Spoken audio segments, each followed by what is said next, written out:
panoorin nyo gaano ka sinungaling si Madriaga. Huli. Regarding to sa letter, huli na daw niyang nalaman. Tapos pinagsasabing, ay nako po talaga naman. Panoorin nyo. Dito po sa salaysay na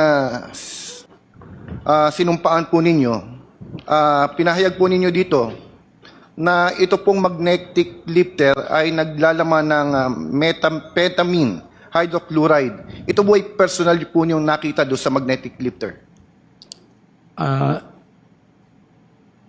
Later ko na po nalaman yon nung na meron siyang laman na methamphetamine hydrochloride. Later ko na po nalaman yon. So hindi niyo po actual na nakita doon sa magnetic lifter. Ay, hindi po. Sa news lang po. Okay. Maraming salamat po, Mr. Chair. Anong gagawin natin? Kaigit na.